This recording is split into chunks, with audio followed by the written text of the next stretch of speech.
That's my baby. I'm dying. That's my baby.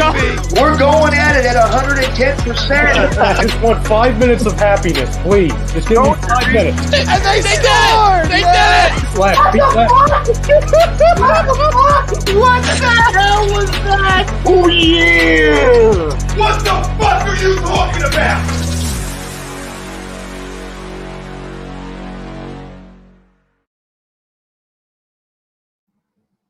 What's up, everybody? It's Monday night here on A2D Radio. We are the Sports Hounds. He's Brad Ryer. I'm Rob Brinkman. Obviously, we are exclusively on A2DRadio.com.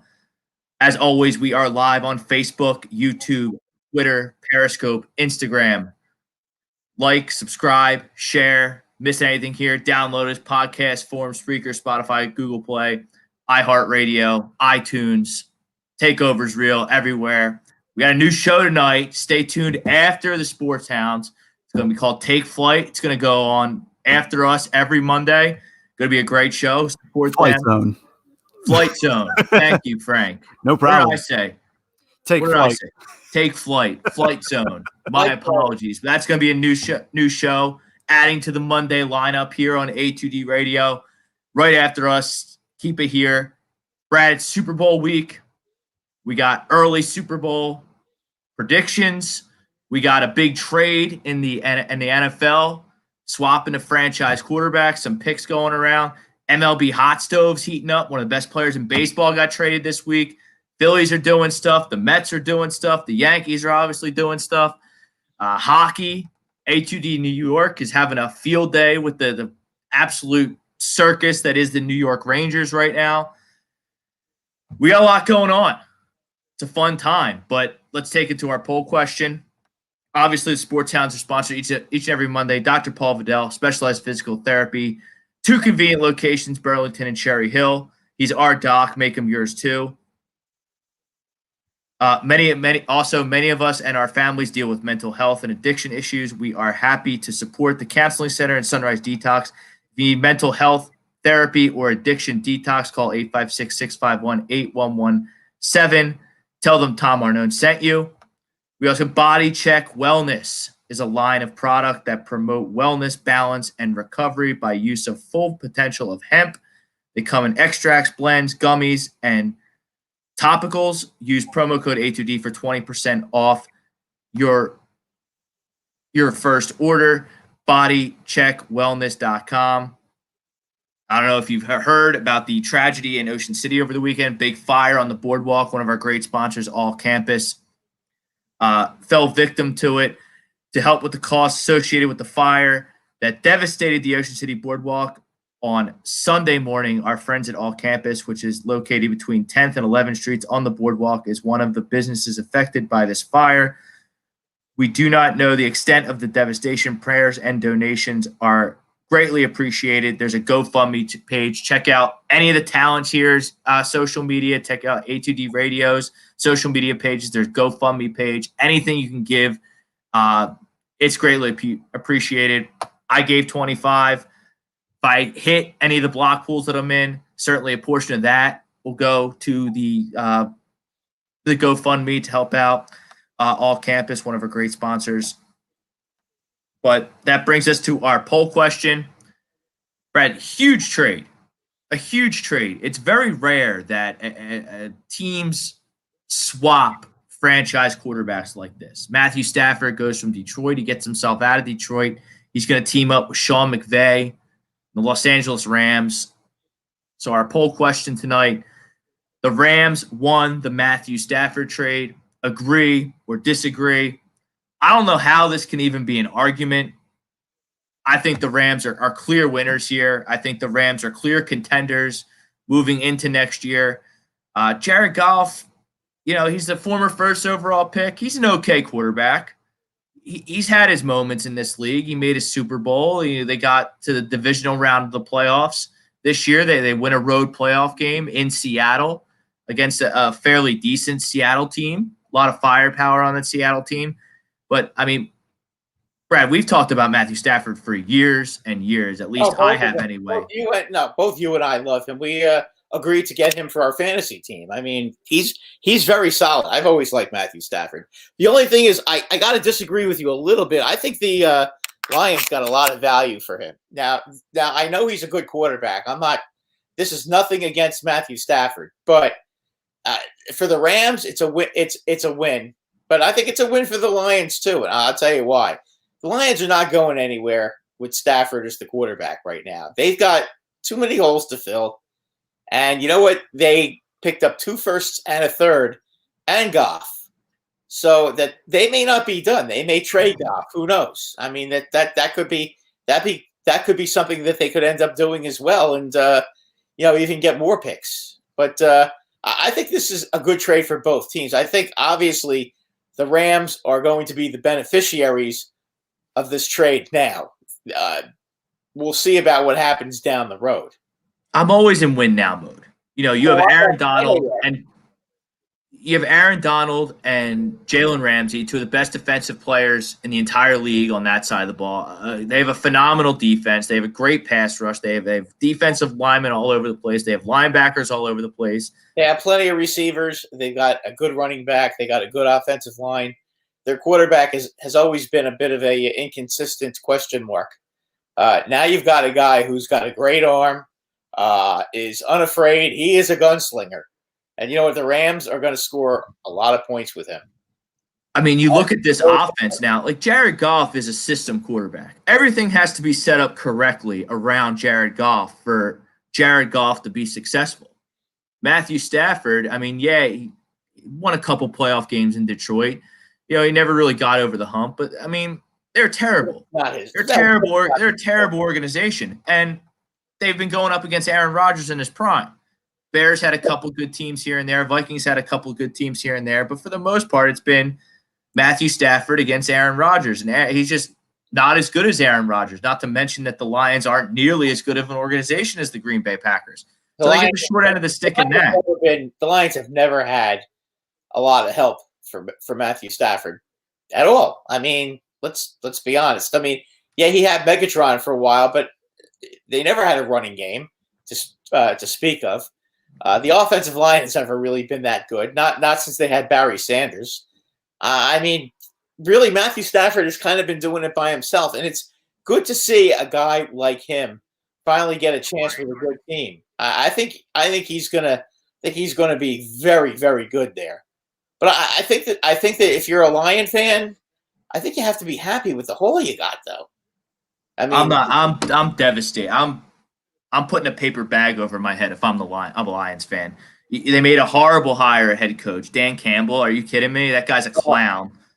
With the antics from his press conference, he better hit the ground winning right off the bat, because those clown tactics are going to get old real quick with grown men if you're not winning football games. You mark my words on that one. That I would agree with you. But if you're going to trade Stafford, okay, I don't think you're going to do much better than what they did. I mean, you got yourself a quarterback to replace Stafford, and you got 2 first-round picks and a third-round pick. I mean, in theory, you should be able to improve your team quite a bit with all those guys. I mean, who says that? As I said, who says that they're going to keep Goff? I think they might trade Goff, get another pick, and you know what? Maybe they'll try to pick themselves up a quarterback in the draft. Who knows?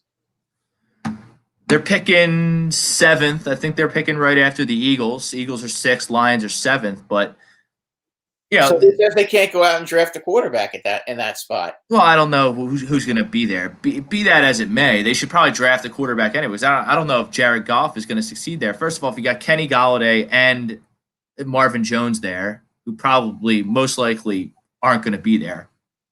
I think Golladay is almost a lock to not be there.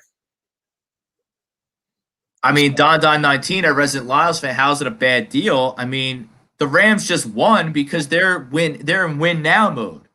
Now they're even more in win now mode because they have a franchise quarterback in Matthew Stafford, who doesn't look old, doesn't play old at all. I think he's only 32, though. I mean, he's not that old. 32. I mean, you got 43-year-old Tom Brady in the Super Bowl. I know he's a different cat. He's a different breed. He's the greatest of all time. You had Drew Brees played it at 41 this year. He made the playoffs. He won a playoff game. So, 32, all of a sudden, with the medicine and the training and the sports science that goes into everything, 32, not that old. So the fact that, this is just like a 1 or 2 year thing with Matthew Stafford, I don't think that's the case at all. I think they're going to have a 3 to 5 year at age potential. 30, you're going to probably have him till he's 37.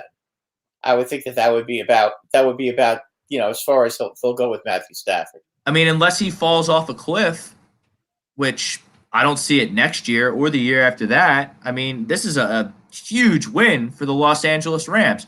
Look, you got a running back there in Cam Akers who's just ready to pop. One of my favorite rookies in the whole league that's not named Justin Jefferson, probably Cam Akers. All I see when I watch Cam Akers play is Marshall Faulk. He's number 28. He plays for the Rams. I see Marshall Faulk. I think this guy's a superstar waiting to happen. Robert Woods is an excellent wide receiver.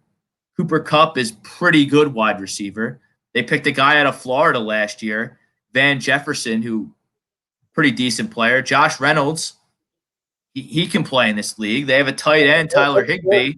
They are loaded with talent offensively. Now that they have a quarterback who is absolutely unafraid, and you know what? One thing about Stafford that I like, he's a gunslinger. He's kind of like your Brett Favre, your Eli Manning type player. They don't care if they throw interceptions. They're going to take chances. They're going to throw the ball down the field. And if they throw an interception, guess what? They'll be throwing again the next play. They're, unafraid kind of guy. I always like gunslinger quarterbacks. I think as long as you got a good defense and running game, they can really, really be effective. And I like as I said, I like the deal for both teams. I think the Lions really needed to go ahead and try to rebuild and get themselves a lot of good young players. And I think this trade enables them to do that. I mean, let's be honest. The Lions were going nowhere. They're not going anywhere for a couple of years. But you know what? With 2 extra first-round picks, whatever they do, I think they're going to trade Goff and get another pick. I don't know if they're going to get a first for him, but they should be able to get a second, I would think. They should be getting loaded up on draft picks, and they should be able to kind of improve maybe by leaps and bounds the way, let's say, the Miami Dolphins did. I mean, why not? The Dolphins spent money, and they spent money wisely. They didn't just do it through the draft. But, I mean, I commend the Rams. I don't know the Lions' salary cap situation, so I can't sit here and say for sure what's going on. And, since the league went and changed the salary cap from 195 to 175, it's very hard to really know at this point. I know, before everything got changed, they did have some money. They did have some money to spend, but I don't know if they have money to spend now.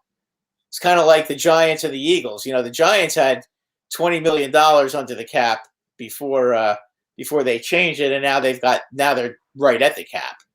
And the Eagles had gotten themselves to about maybe 20 million over, 10 million over, but now they're going to be about 30 to 40 million over. So it's hard to say at that point. I haven't seen the Sports Act figures, so I don't honestly know. But I think the Lions have an opportunity here to bring in some young players, and I think they'll have a chance now to start trying to move up and become a good team. Green Bay's probably got maybe 2-3 years left of greatness in them with Rodgers. I can't imagine how much longer he's going to go. I mean, he'll have a couple more years, but you know what? If Detroit's target date to be competitive again is in 2 years, then they probably are going to do okay because they're going to have all these extra picks. And hopefully for their sake, they can make wise picks and improve the team. A lot of people who think that, the Rams lost the trade and the Lions won the trade, they want to point out the fact that, the Rams, they have had one pick in the first round since 2016, and that was to use Jared Goff. Aaron Donald might have been sprinkled in there. So they don't care about first-round picks. They trade their first-round picks for Jalen Ramsey. They trade their first-round picks for guys like Matthew Stafford. I'm fine with that. They've clearly done a good job building their roster without a first-round pick because there's 7 rounds in the NFL draft. It really doesn't matter what round you get your players in. No, and they do a really good job drafting.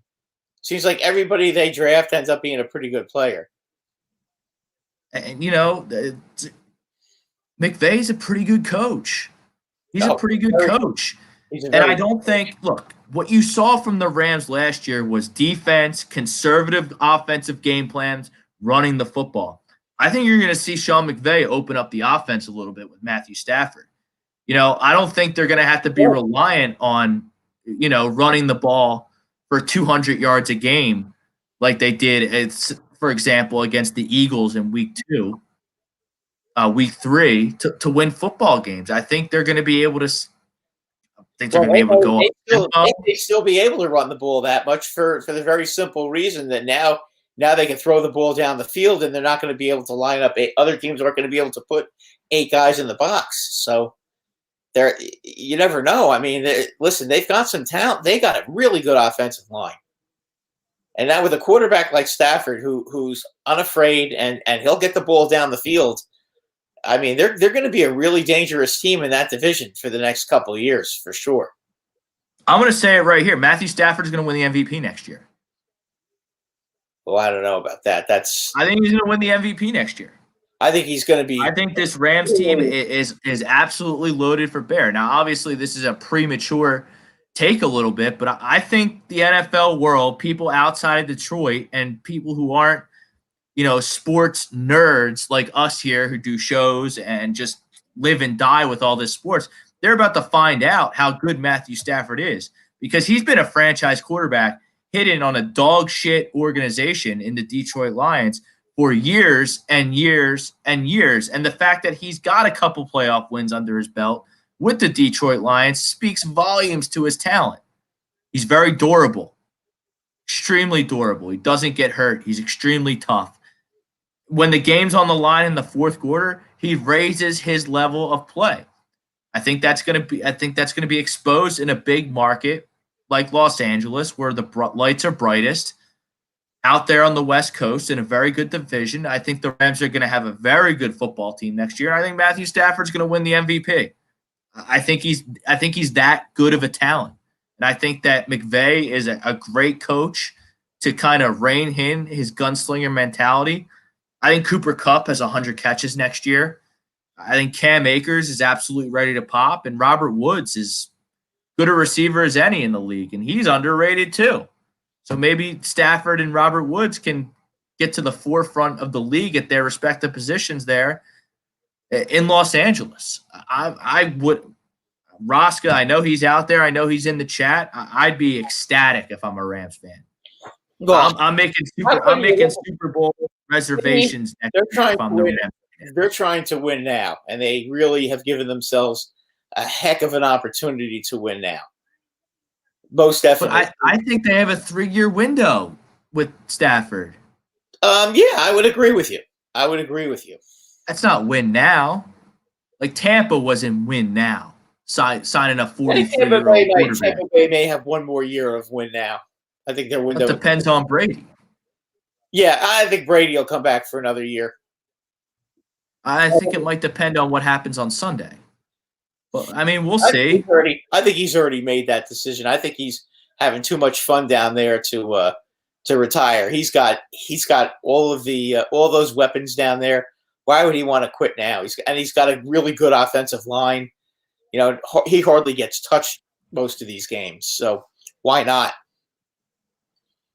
I just worry that Brady's going to come back next year, and then by like week 6, he falls off the cliff that Max Kellerman's been talking about for all these years that hasn't happened yet, and he just tarnishes his legacy. If that happens, then he'll retire. I mean, some guys do. Some guys do like to quit when they're on top. I mean, I could name a few guys: Barry Sanders for one, Mike Strahan for another, Jim Brown. If you want to go back to the '60s, maybe the greatest football player of all time. Elway won 2 and quit. Yeah, Elway quit when they won 2 Super Bowls, but Elway was playing horribly, and so was Peyton Manning. I mean, they quit after winning a Super Bowl, but they weren't playing well. They were awful at the end of their careers. I mean, listen, Elway, and I loved Elway. Don't get me wrong, but he won because of Terrell Davis. I mean, let's not make any. Yeah, well, he had balance, and they had a defense, and he had Shannon Sharp, and he had Rod Smith and Ed McCaffrey. They had a loaded team. But Terrell Davis was the man on that team. I mean, there's no question. 2,000-yard rusher. Yeah, almost back-to-back 2,000-yard rusher. Yeah, he was dominant as they come. Unfortunately for him, had he not gotten hurt, he would have been for sure a Hall of Famer by now. And then, great. I think the interesting part, well, you know who's licking their chops? The Houston Texans. First off, the Houston Texans suck. They just suck. They have no idea what they're doing. They have David Cooley as their head coach. Detroit looks smart for hiring Dan Campbell after the Texans hired David Cooley. I don't know. I don't even know who he is. I just don't. I don't know. I don't get it at all with that hire. I mean, why wouldn't you hire a real coach? Brad, he was the Chiefs wide receiver coach in 2014, and the Chiefs wide receivers went an entire 16-game season without catching a touchdown pass.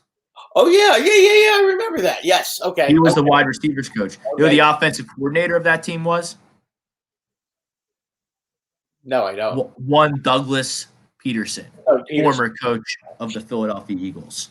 That's big. But the Houston Texans, well, after that bonehead hire, they have no chance of retaining Deshaun Watson or J.J. Watt. No one's going to want to play there. Will Fuller's gone. I would be getting as far away from the Houston Texans organization as possible.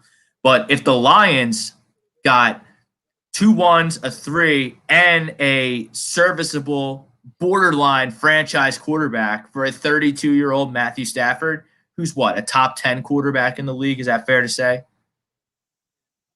I think so, but I mean, statistically, he may not be, but I think he is. I mean, I always liked him. I think he's. Well, guess what? Deshaun Watson's a top 5 quarterback in the league, and that can't be disputed by anyone. If you don't think Deshaun Watson's a top 5 quarterback in this league, you need to have your head examined. No, he's outstanding. I mean, I have no. What is this trade package going to look like for Deshaun Watson? Probably 3 first-round picks and a starter or 2. You know, I mean, if you're the Giants, you'd probably have to trade 2 first-round picks, Jones, Barkley, and Dengram. I mean, I think that's what it ended up costing the Giants if the Giants want him. Which I would do that. I would pay that price if I were the Giants. I would do it in a second, but I mean, I'm just telling you what they're going to want in return for something like that. Maybe they get a little less than that because they don't have leverage, because it's known. I mean, we talk about it all the time. When players force a trade, the longer the Houston Texans wait, the less they're going to get. It happens all the time in sports. In this case, that may not necessarily be true, because I think every team in the league, except for perhaps Kansas City, would have to look at that. Would have to look at a situation like that. I mean, that's you're talking about a superstar quarterback. I mean, this guy is terrific. It almost the trade package is going to have to be so astronomical that I think only 2 teams have the draft capital to get it done, and that's the Miami Dolphins and the New York Jets. Because they both have serviceable starting quarterbacks in this league, at least in my opinion.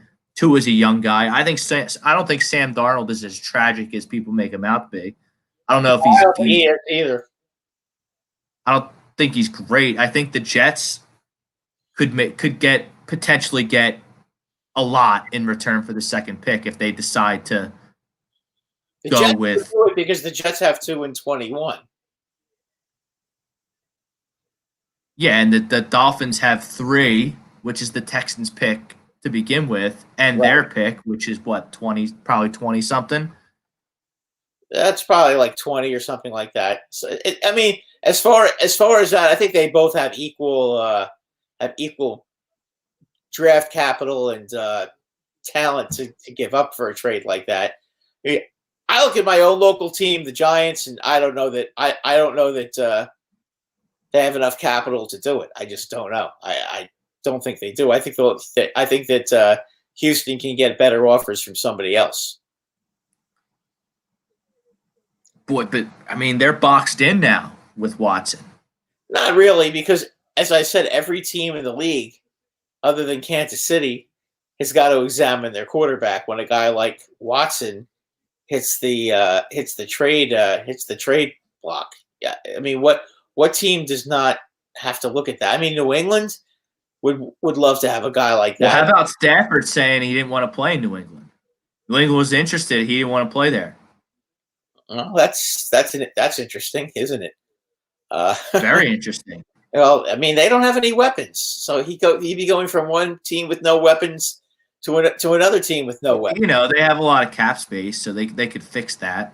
Yeah, I mean, they could, but I mean, listen, if you have a choice of playing in Los Angeles, where you can play golf all the time, when you're not playing, and you can get a lot of make a lot of money on advertising revenue and that kind of stuff off the field. I mean, there's more opportunity, obviously, in Los Angeles than there is in Boston, for sure. But I mean, listen, it's a matter of what he wanted. I think anybody would want to play for the Rams. At this point, if I were him, I'd rather go to the Rams than the Patriots right now. I don't think the Patriots just have enough talent right now. Isn't it funny how that works? How many times did I say it? How many times I've been saying it for years since we went on the air together on Valentine's Day? What was it, 2015? Players make coaches look smart, not the other way around. In very rare cases that a coach can mold a player into a championship performer.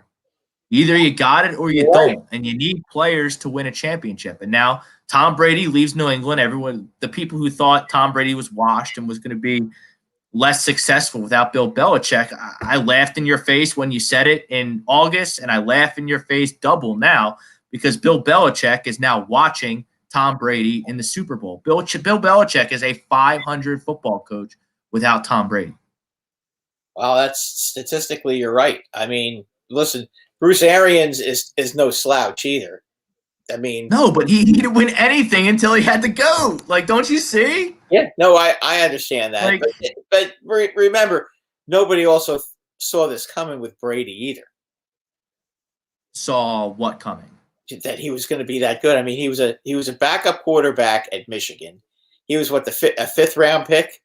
So everybody passed on him 4 times.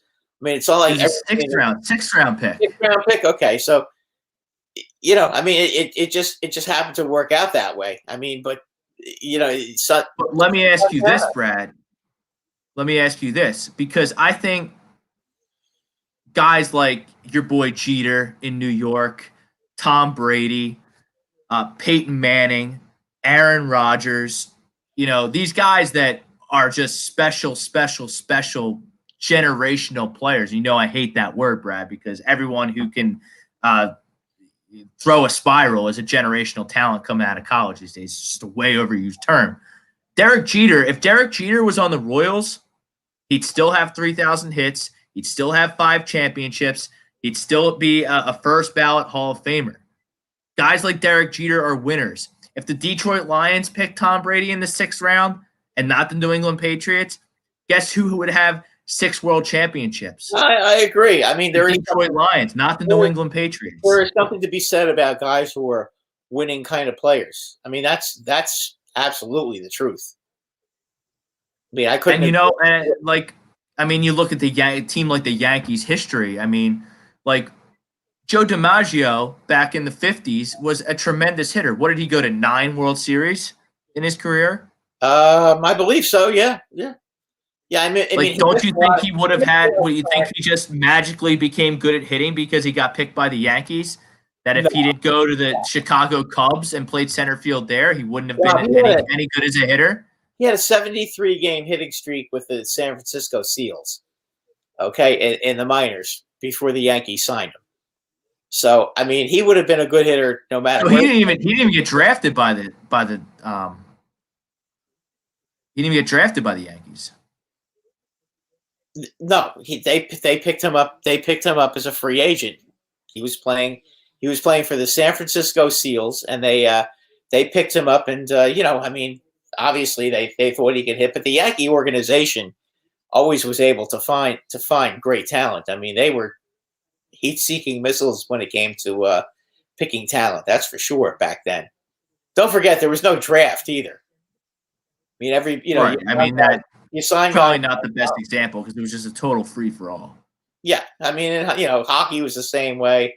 I think basketball was always a draft with basketball, but there was never a draft back then. So It's true. And then it's going to be interesting to see that the quarterback carousel throughout this offseason, which started with the Matthew Stafford trade. Is Kirk Cousins going to be on the move? I see rumors all the time on the internet that Kyle Shanahan wants to acquire Kirk Cousins somehow. It seems like they're done with Jimmy G. Yeah, they're well, he's injury. He's so injury prone, and he's not good enough as a quarterback to keep him around when he's injury prone the way he's been throughout his whole career. I mean, 2 of the 3 seasons he's been in San Francisco, he's been injured. I don't think he's that good. He's okay. He's okay. He's an average quarterback. Actually, I think he's a little bit below average, to be quite honest with you. I mean, if you're going 1 to 30, or 1 to 30. I mean, how much better is Jared Goff than Jimmy Garoppolo? Marginally. Really? You don't think Jared Goff's way better than Jimmy Garoppolo? He's a little better. I don't think Jared Goff is all that good. I just don't. I mean, but again, it depends. Maybe in a different offense he'll be better. I don't know. I don't think he's all that great, but as I said, he was the first pick in the draft. He's okay.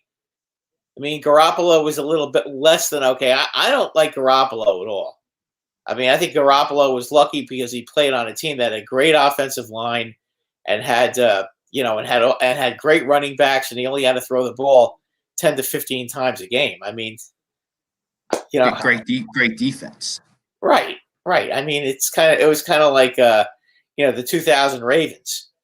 That team when they had a horrible quarterback, but they just ran the ball and had a great defense. But you got a lot of good starting quarterbacks, some elite starting quarterbacks that could be on, because it's incredible to me how hard it is to find a quarterback that can hack it in the NFL. And the Rams just got one. They paid for him. Listen, that has always been the case. I mean, because you don't know any quarterback that's in college. You don't think it's more profound now? I think it's harder now. That's why I think Andrew Luck is going to come back. I've been saying that before, and I noticed that there was an article this week finally mentioning. I texted it to you. Yeah. We're ahead of the curve here on the Sports Hounds. Yeah, but APD Radio. I called that 2 months ago. I said it. I kind of said it right when he retired that I thought that this was just a total scheme to get him in New England. Well, I think they can go from he's definitely going to Brady to Luck. Yeah, I definitely think that he's not going to quarterback for the Colts. I know the Colts probably would love to have him back in a second. You know that. I mean, there's no question about that. But I think that was a pretty messy divorce, and I can't imagine he's going to play for the Colts. I don't know what the Colts are going to do. Carson makes a lot of sense for them, even though I don't want to see the Eagles trade Carson, because I say it almost every week. I refuse to believe that Carson's just a bad quarterback now, based on what I saw in 2017 and the end of 2019. You're telling me he just forgot how to play? I don't buy that. I think he just had a bad year, and I think you got to at least give him one more year. And if he has a bad year again, then you got to trade him. I think the Eagles have a lot of holes right now, and they just don't have the cap space to correct all their problems right now. So, I mean, you might as well go with him. I mean, if there was ever a year for these imbeciles in the Eagles front office to have a good draft with the 6th pick, it's now. It's now. Let's wipe the slate clean, Howie, and let's just get this right. You get the 6th pick in the first round. You get the 6th pick in the second round. You gotta have a good draft.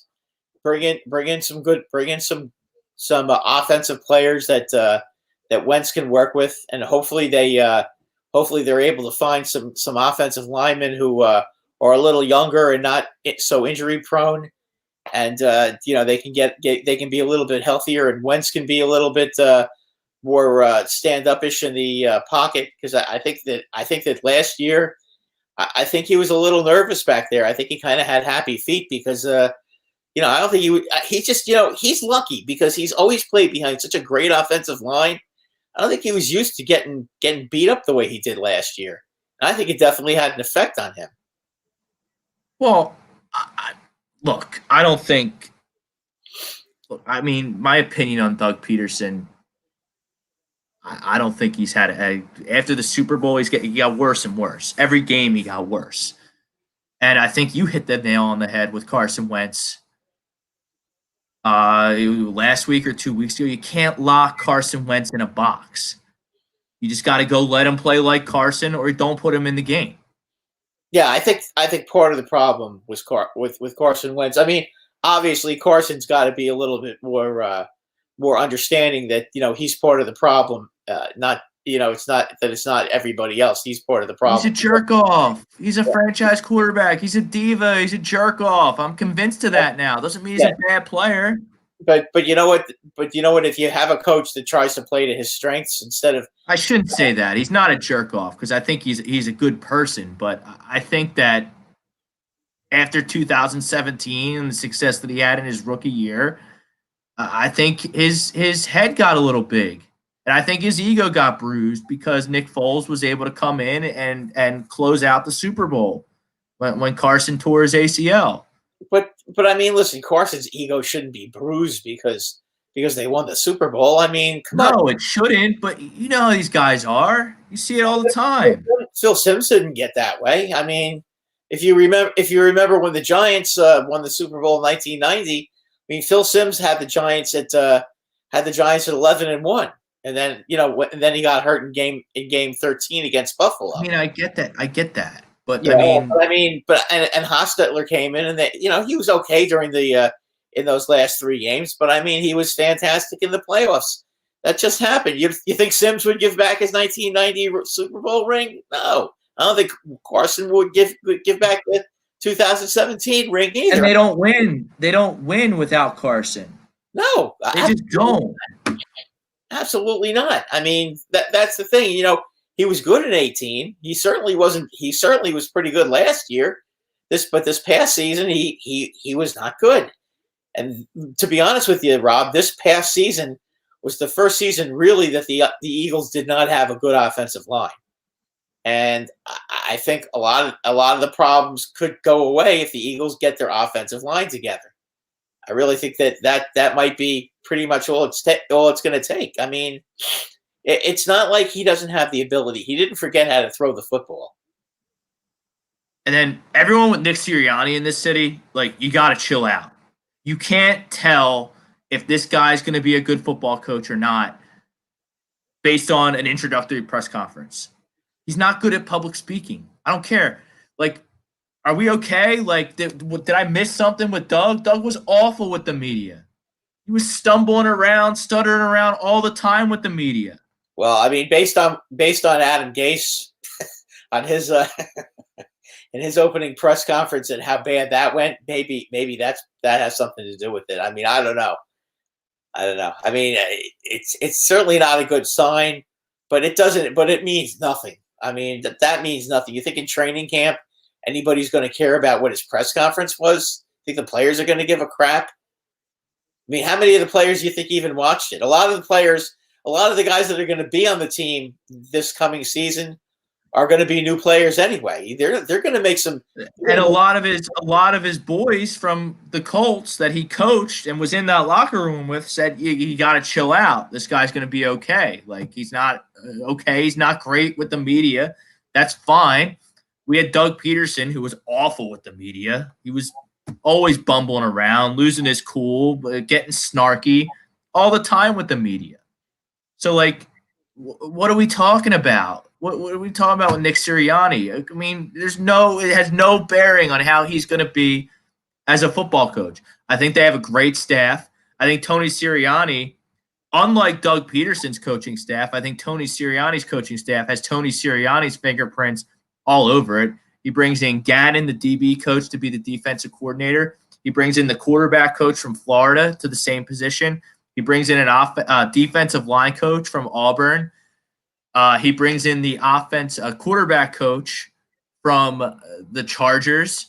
Like, these are not, and Jeff Stoutland and Aaron Moorhead are going to be retained as the offensive line and receiver coaches. By the way, how good a job did they do with Justin Herbert? I think they did a pretty good job with him. By the way, I do think Justin Herbert is a winner, and I think that he's gonna light it up with the Chargers. I think there's going to be a lot of good football next fall in LA. Yeah.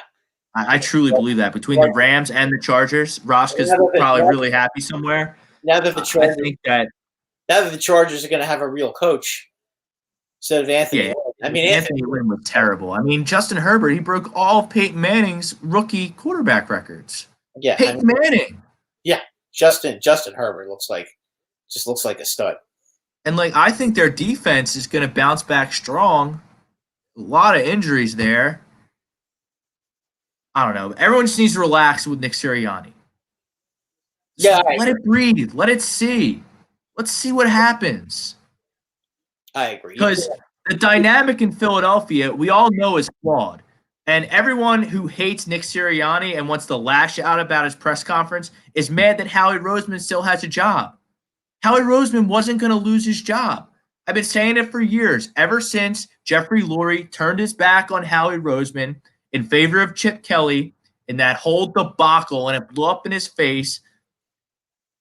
He's never going to go against Howie again, because when he put Howie back in charge, they won the Super Bowl. And Jeffrey Lurie is convinced that the Eagles front office is top notch. There's nothing you can do about that.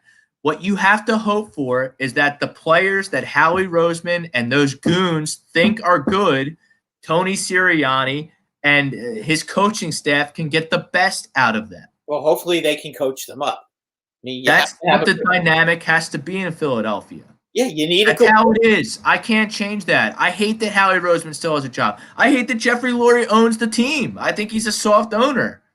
I don't think he has a clue. If anyone came off bad in the introductory press conference of Nick Sirianni, it was Jeffrey Lurie.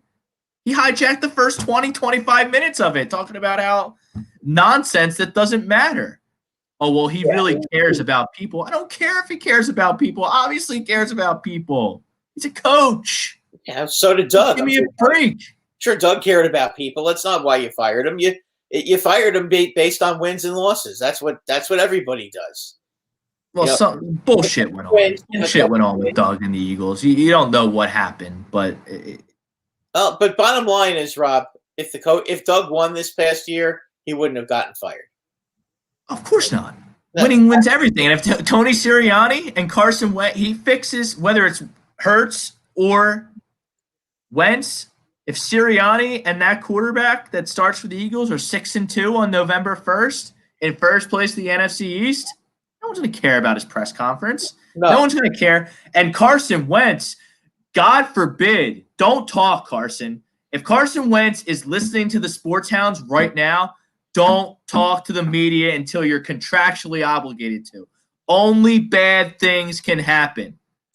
Only bad things. Because, Brad, God forbid. D'Angelo. God forbid, Brad, Carson Wentz tweets something or says something to a reporter that's not 100% exactly what the fans want to hear. He's going to get murdered. Oh, yeah. And I think Carson Wentz's stock is down in the fans' eye, but I think a lot of coaches and a lot of executives around the league, probably including that of the Philadelphia Eagles, still think he can play. Don't talk to the media, Carson. You see Nick Sirianni, they tried to hold off that as long as they could. That didn't go textbook. The guy's getting crushed. Jim Rome, who's an absolute ass, is just crushing him today on his show. I didn't even know Jim Rome still had a show. Who cares what Jim Rome thinks? Who cares what the fans think? Who cares what the public perception, the media perception of he is? Carson Wentz just needs to stay where he is, keep his mouth shut, hunt, fish, train, talk to your teammates, don't talk to your teammates. I don't really care. but you can't say the wrong thing. If you say the wrong thing, cool, you talked, but you said the wrong thing and you're getting crushed. Well, hasn't he learned? Don't by talk now? to the media, Carson. What would bother me about him is just he should know better by now. I mean, Philadelphia is not an easy place to play. Okay, it is what it is. You know, Philadelphia is just like New York, and it's just like Boston. Okay, if you decide you want to start being on the radio or on TV or start making quotes all the time, okay, the entire world's going to hear it. Okay, they're going to have a zillion people in their in their sports boxes, in the press boxes, to let everybody know what you're saying. And Brad, if he talks, no matter what he says, people are going to misconstrue it. Or they'll make a GIF about it and just try to make fun of him. You know, I mean, right. That's the whole thing. Just let it go. Like Sirianni. Like, what do I care what Nick Sirianni has to say in I mean, I didn't even make February. Did I make one comment this week on Facebook about him? No. It's like, I think the whole thing about everybody making a big deal of it, I just think it's a very polarizing situation in Philadelphia because you have a fan base that's divided. Everybody hates Howie, and pretty much everybody hates Jeffrey Lurie, myself included. Okay. Then you have the people who think Carson Wentz can still be good, like me, and the people who think that Carson Wentz is trash and needs to get the heck out of town. The people who think Carson Wentz is trash and needs to get the hell out of town aren't going to be pleased by anything. They're not going to be pleased by anything. Rob, I got to tell you, okay, and I know this is going to come off pretty bad when I say this, but I'm sorry. I don't think Jalen Hurts is all that in a bag of chips. I don't think the guy's got any kind of an arm. I mean, he's very mobile and he can hurt you. He can hurt you with his legs, and he's pretty good at throwing short passes, but he doesn't have that great an arm, and I don't think he's all that accurate. You know, I don't disagree with you. I don't disagree with you. I don't think you could win a championship with Jalen Hurts. Carson Wentz, if he gets his shit together, he can win a championship for you. He's already proven how good he can be. You know, I mean, it's still there, and I think the talent is still there. As I said, I think he's been so spoiled by the fact that the Philadelphia Eagles offensive line has been so goddamn good the last 2 years. This year, it was terrible. And guess what? He was terrible. I mean, I think there's a direct correlation there. So if the Eagles are able to fix their line, hopefully some of the guys who've been hurt get healthy and stay healthy, and they stop doing these quick fix Band-Aids by bringing 37-year-old players back like Jason Peters, which was the stupidest thing they could have done. You know, I think they're going to be in a much better place. I just think he's one of those quarterbacks. I think Carson's a lot like Eli Manning. You give him a line so that he can and let him play.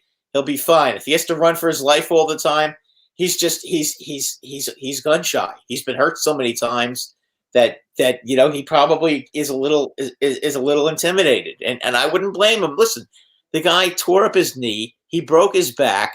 I mean, he's had some pretty bad injuries. You know, came back too soon from the ACL injury. Yeah, he did, and he ended up messing up his back. And you know what?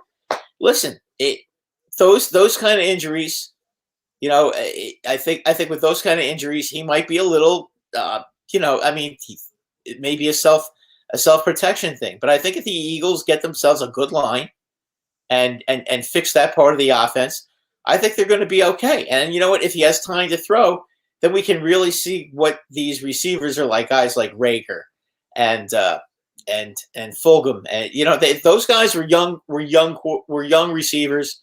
They have some ability. I mean, as I said, if you give him a chance to play, and he has a chance to actually not have to get worried about getting killed every time he went back there. I mean, that Washington game, the first game of the season, let's be honest, okay, that to me kind of set the tone for the season with him. But he played so good in the first half of that game. Yeah, but then he started getting hit. For whatever reason, I don't know if Ron Rivera and Ron Rivera did a good job with them. I mean, even though they were 7-9, you know what? They still as far as I'm concerned, they still did a lot better than what I thought they were going to do. I mean, that defense, he turned that defense into monsters, and those guys really, really banged him up, and I think that had a detrimental effect for the entire season with him. I mean, he really got beat up that first game, and he got beat up against the Rams too.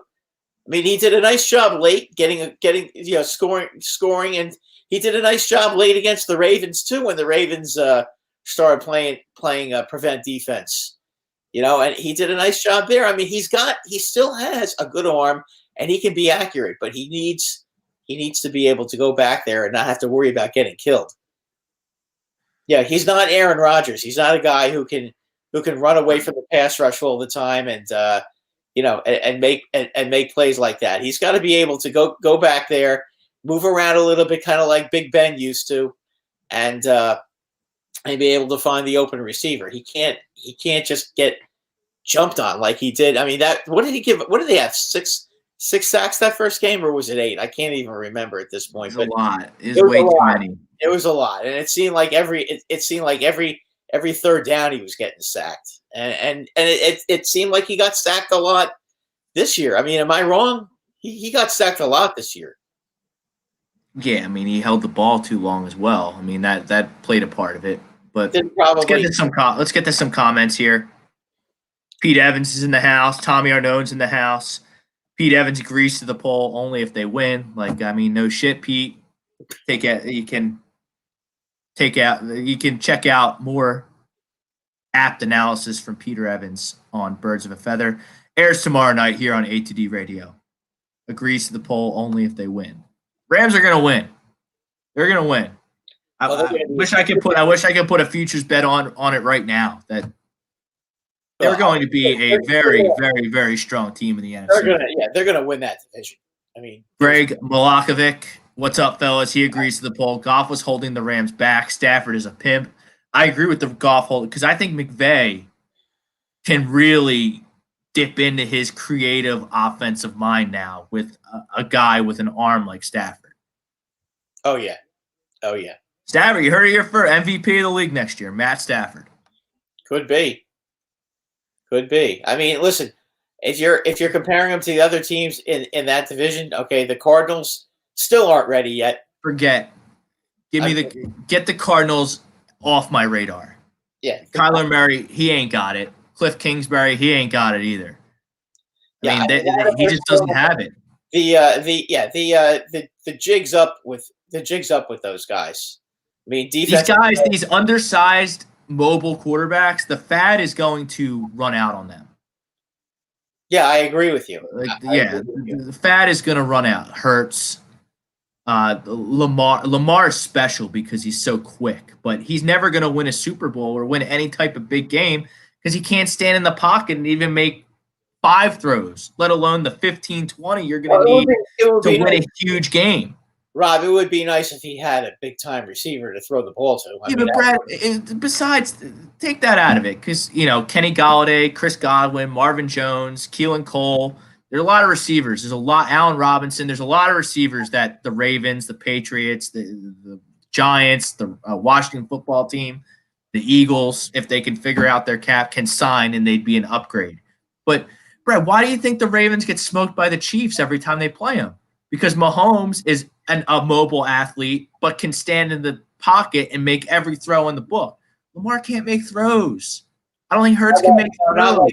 Not like Patrick, but nobody can make throws like Patrick. But Lamar could be good. I understand that, but I think you understand the gist of my take here.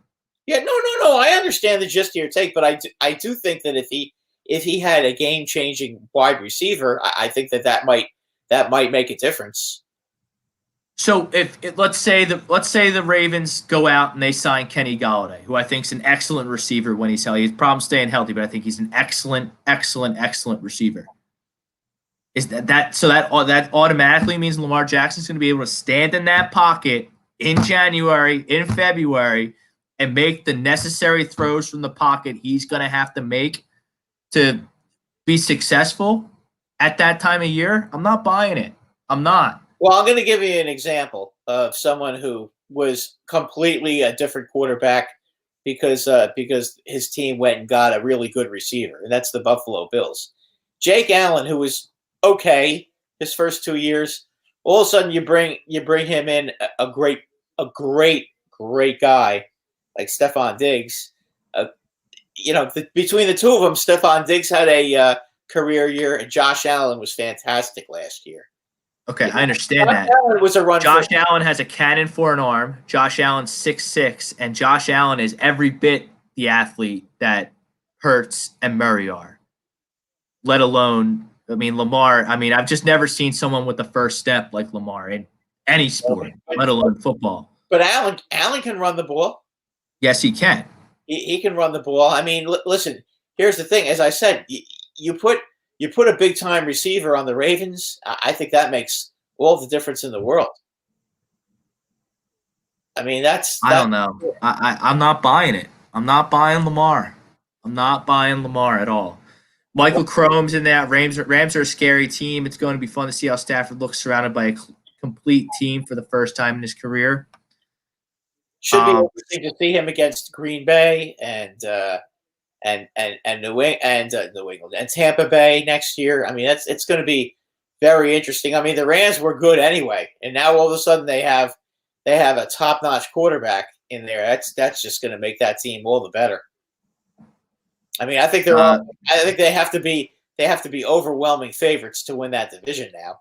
Don 19. How's it a bad deal? It's not a bad deal. It's not a bad deal for the Lions either. But the Lions should have done that a while ago, though. But I think they're a couple of years too late. But you know what? They still got an incredibly good package for them. You can't complain. Yeah, I'm just and a starting quarterback who's okay. Listen, I'm not big on him, but there are a lot of people around the league who really like him. So it is what it is here.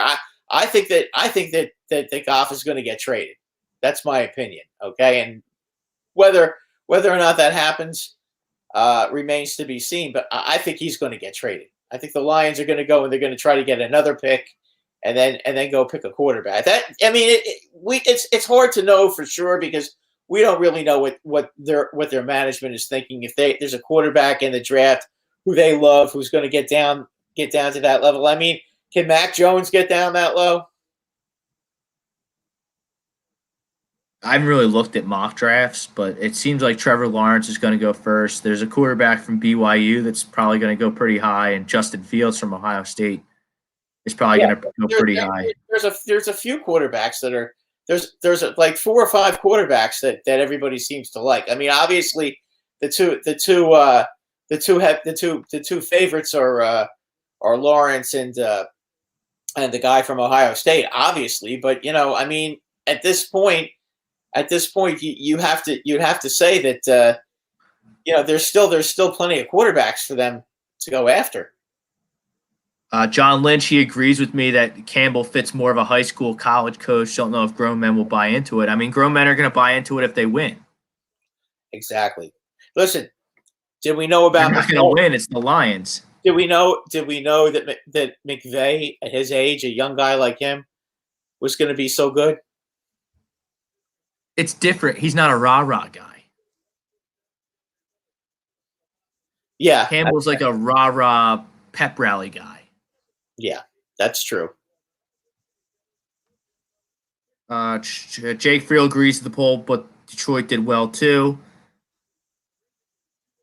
We just hired the guy that's responsible for drafting for the Rams, and we got John Dorsey.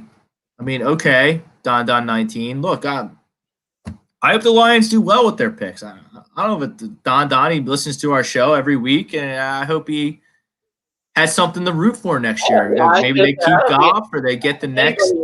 I don't think anybody's got anything against the Lions. I think a lot of people would like to see the Lions good. They're great fans. They've been supporting that. Those Detroit fans have been supporting that team a long time, and it's been a while for them as far as not only just a championship, but just being a really good competitive team. It's been a while for them. And they've had some really great individual talent over there, but they just haven't been able to put it together and put their foot down on somebody's throat, win some playoff games, and get to the Super Bowl. They haven't even been to the Super Bowl yet. I mean, that's hard to believe. Bob Brinkman, this is the one piece the Rams were missing. I agree 100%. I mean, Goff is more of a game manager with the Rams. And then we got Bob Brinkman. Wentz is the key. He has to buckle down and go to work. Sometimes when guys have early success, they lose the edge. Get back to work. Timing is key. Nat checking in on YouTube. Philly's too toxic for Wentz. All he gets is hate. He'll get love when they start winning. He will. I mean, all it takes is to win. That's it. I mean, you know what? Philly is not a bullshit town. Okay, if you win, they'll love you. If you lose, they'll hate you. Everything is forgiven if you start winning. You know, I mean, listen, I'll give you an example in New York with the Yankees. Okay, everybody hated Giancarlo Stanton. Okay, but you know what? After the playoffs last year, I don't hear anybody complaining this offseason about him. You know, every as a matter of fact, almost every Yankee fan that I've talked to, you know, in the Yankee fan groups, they can't wait to see him up fourth and have that offense roll, and they're very confident about him. And if you look at the kind of playoff he had, he was fantastic in the playoffs this year. Yeah. You know, I mean, you can't. I mean, it's that simple. You know, if he plays better, they'll love him. It's no mystery here. And Adam Modick, he disagrees with the poll. Stafford can't stay healthy. I mean, the guy's a warrior. I mean, the guy's rarely injured. I know he missed some. I think he missed some time this year. Finally. Well, he missed some time the year before that, but I mean, also look at the offensive line that he was playing with, and look at I mean, that was just not. The Lions never seem to have a good offensive line. I mean, they never do. They've had some decent defenses before. They always seem to have a good front four defensively, but for whatever reason, they can never get a good offensive line together.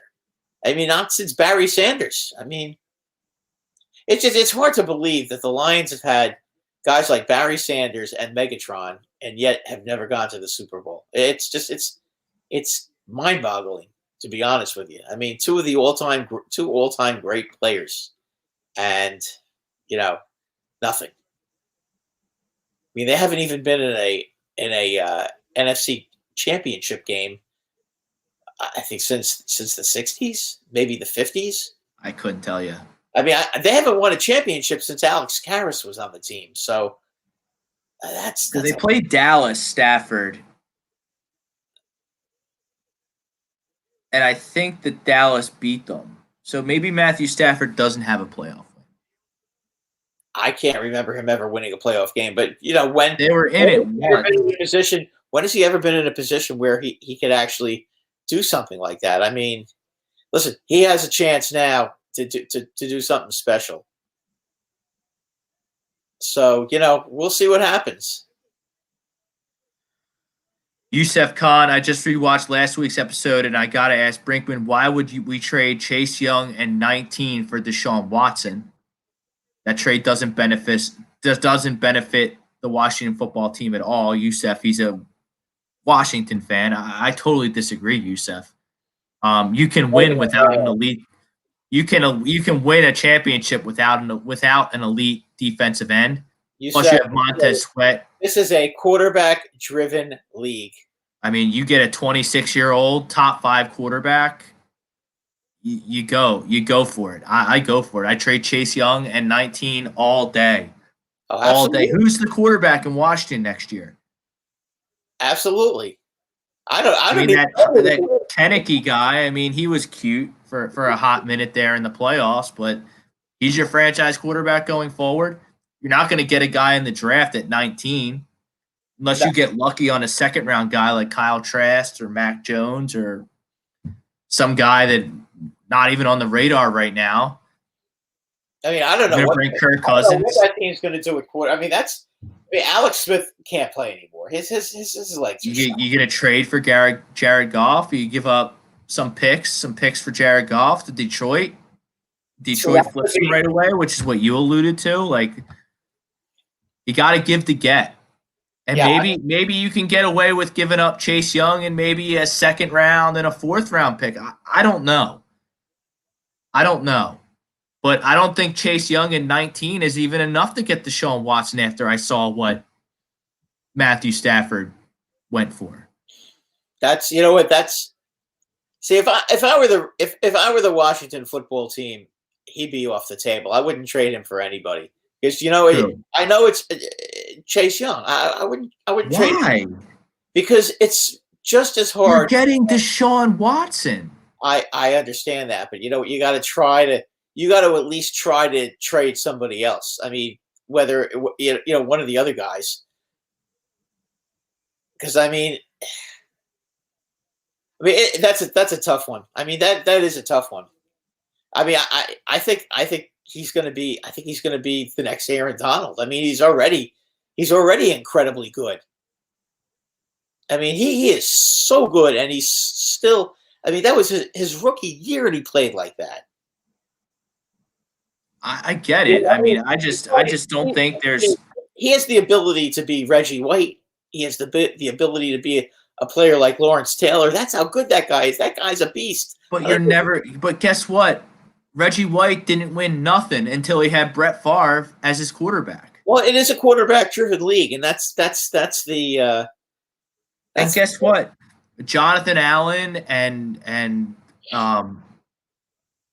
Cameron Payne and Montez Sweat. That's still a really good front without Chase Young. It's hard to find another Chase Young caliber player coming out of college. Yusef, I hear you. Chase Young is great, but Deshaun Watson's, they don't grow on trees either, brother. If you expanded the trade, okay, let's say they gave you they threw JJ Watt in, okay, and obviously you'd have to give up the sun and the moon. But if they threw JJ Watt in to replace him, then you could be going for it. Then JJ Watt's not good anymore. He's not. Okay. He's past his prime. He is. He's always hurt. But I'm just grasping at straws here. I mean, I like that guy Sweat. I think. Well, I don't want the Washington football team to get Deshaun Watson because they already have a good defense. They would still have a great defense even without Chase Young. And you throw Deshaun Watson with McLaurin and Logan Thomas, and I think Gibson's a good player. Yep, and they have a pretty good offensive line. And they're going to get a receiver too this summer. You know that. That's just that goes without saying. That's they're kind of my sleeper team in this whole Deshaun Watson sweepstakes, the Washington football team. Yeah, I happen to agree with you though about the Dolphins. I think they're the team that seems to fit best. I mean, I've read he really wants to play for Robert Saleh in New York. Well, if that's the case, the Jets certainly have. I mean, you have to look at a team that has draft capital that can get you 2 first-round picks this year and or good young talent like Washington. Right. But I mean, you get 2. But if you have 2 first-round picks, okay, especially when one's the second pick in the draft, you have a chance. You have a chance to really, really, really load up in the draft. I mean, you could basically replace whoever the hell you're trading. That's the thing. I mean, if Houston likes Fields, and they get the second pick in the draft, they're guaranteed that they can get whatever quarterback they want if it's not named Trevor Lawrence. Yusef Khan, I think Dak will. If Dak doesn't re-sign, he'll be a member of the Washington football team if we don't get Watson. Oh, God forbid. I disagree with that. I think I doubt it. Listen. Dak Prescott's fate was sealed going back to Dallas the second he shattered his ankle. Dallas is going to get a discount. They got away with paying Amari Cooper. They got to pay away with paying Zeke before the quarterback. Which I don't think was an awful move, even if Dak didn't get hurt. But now they're going to get Dak at a discount. I don't think they are. I think, as a matter of fact, I think as far as Dak is concerned, Dak can go anywhere he wants now. Dak can call the shots. I know he was injured. I get that. But you know what? You think after that devastating ankle injury, you think Dak Prescott's going to be able to call the shots? Yeah, I do, because you know what? His career isn't over. No. His career is not over. He's not old. He's still pretty young. He's what? How old is he? 26, 27? He's the same year as Carson. Okay. Goff. So you even if 2016 they got drafted. Even if he's not ready to go until maybe week 4 or week 5, you wouldn't want him on your. Listen, if I'm the Giants and I could sign Dak, okay, I wouldn't think twice. I mean, I'd grab him in a second. Why not? I'm not even thinking about Dak. I think it's a foregone conclusion that I'd be shocked if he's not a Dallas Cowboy. I wouldn't be. I don't think he felt the love the way Jerry Jones treated him last year. I don't. You know what? But it's business. I get it's like that softy Zach Ertz here in Philadelphia who wants to just bitch and moan because they didn't roll out the red carpet and just hand him a big check with Travis Kelce money on it, George Kittle money in it. Yeah, but not that good. But if you take a look at Dak the last couple of years, I mean, Dak was having a fabulous year this year. I know the Cowboys' defense was awful, but I mean, he was keeping them in every one of those games. I mean, he was putting up some fierce numbers, and I mean, I think he could go anywhere he wants. I think there are a lot of teams that would grab him in a second. You know, even if they have to wait 4 or 5 games for him to play, I think they would grab him in a second. So I don't think it's absolutely automatic, and I think he would go somewhere else. I just have the funny feeling that he would like to stick it to Jerry Jones for not giving him a contract. Maybe. Yeah, I mean, listen, one can always hope, can't we? I could see Deshaun Watson on the 49ers from Don 19. I don't think maybe the 49ers have the draft capital to do that. As I said, you said the same thing. There are 2 teams that have draft capital to make a move like that: the Jets and Miami. So then it becomes, where would you rather play? And you know, do the Texans think that Tua is a guy that they could get back, that they could take back and be a winner with? Do they think that Darnold is a guy you could get back to be your quarterback? You know, that's the other thing. I don't see Dak and Garrett getting reunited. I don't see it either. I don't see him leaving. He's going to sign a short-term bridge contract and try again next year or the year after for free agency. Well, I mean, I could see him definitely getting like a 2-year, $70 million contract. Okay, I could see that. And I don't think the Cowboys. First of all, I don't think the Cowboys even have the money to sign him. To be honest with you, I don't know that they do. I mean, they're not. I mean, as I said, I think they kind of did him dirty last year. I thought that they treated him kind of shitty, and the way he played for them, you know, he was. I mean, listen. It's business. I know he wanted a lot of money. I get that, but Jerry Jones just had a little too much to say about his. I mean, you have to keep when you're negotiating with a player for money. When it comes to money, sometimes the best thing to do is shut up and not bring it into the press. The worst thing you can do is bring it to the press, because once you do that, then you're alienating the player. And you know what? The first chance the guy gets to get the hell out of Dodge, he's going to take it. I agree. Like, very little comes from airing dirty laundry to the press.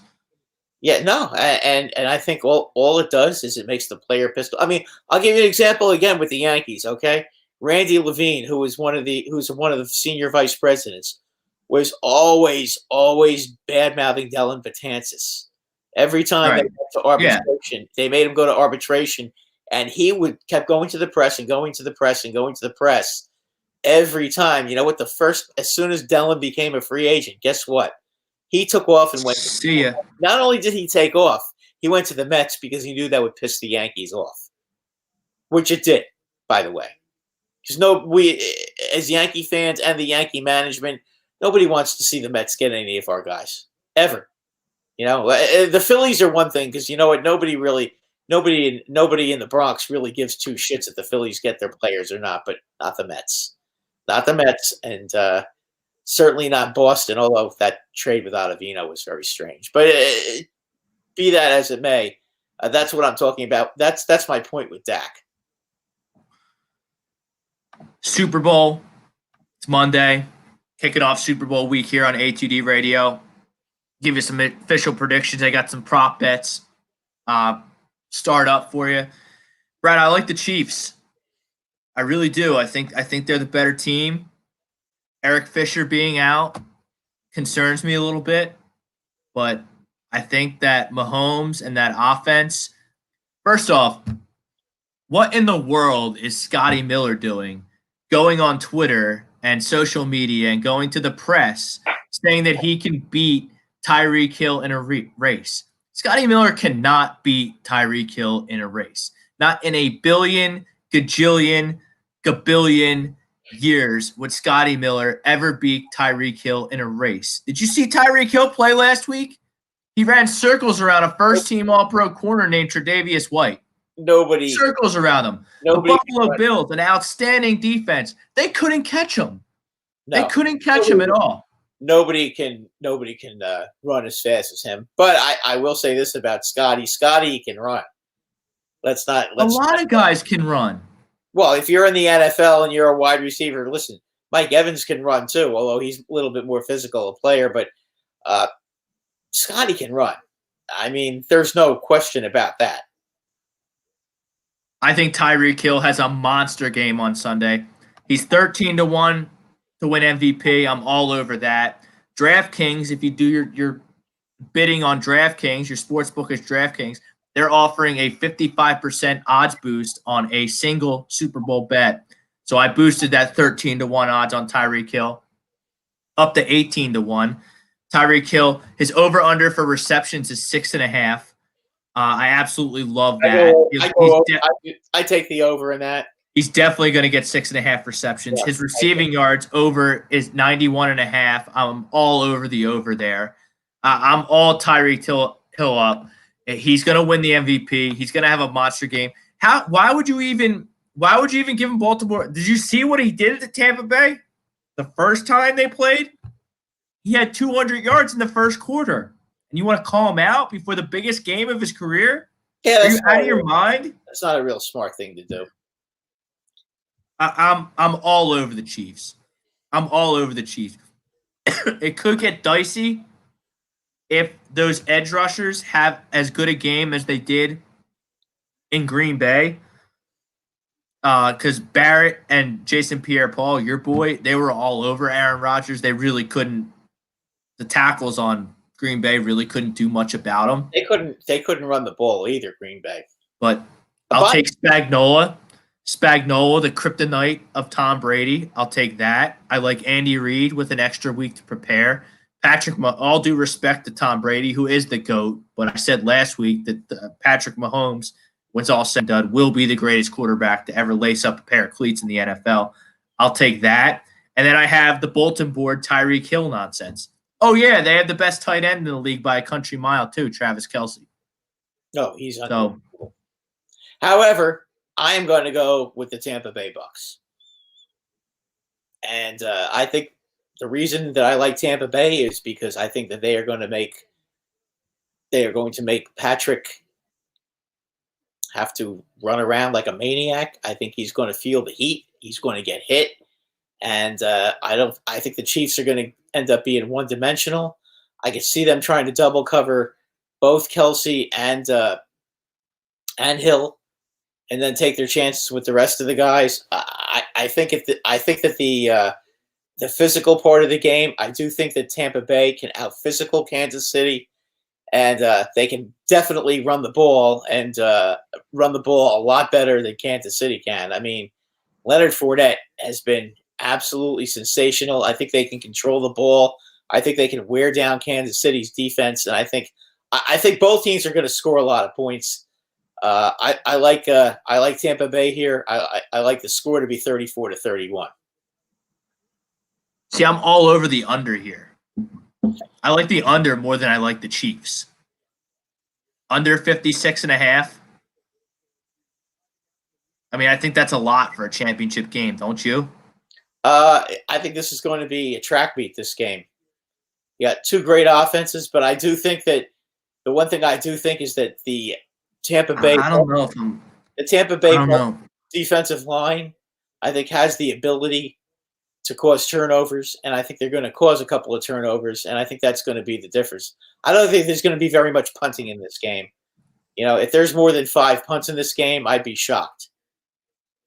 I think it's going to be a track meet. I don't think that either team is really going to stop each other. I think the only thing that's going to stop either team are turnovers. I don't think that punting is something that's going to happen in this game. But I also don't think Kansas City is going to be able to run the ball, and that could end up biting them. I think that Tampa Bay is going to have the ball. They're going to have it for long periods of time. I think Leonard Fournette is going to be a major factor, and if I was the one betting on who scores the first touchdown, I would bet him. Fournette. I mean, that's not a bad bet because I think he ends up being the MVP as well.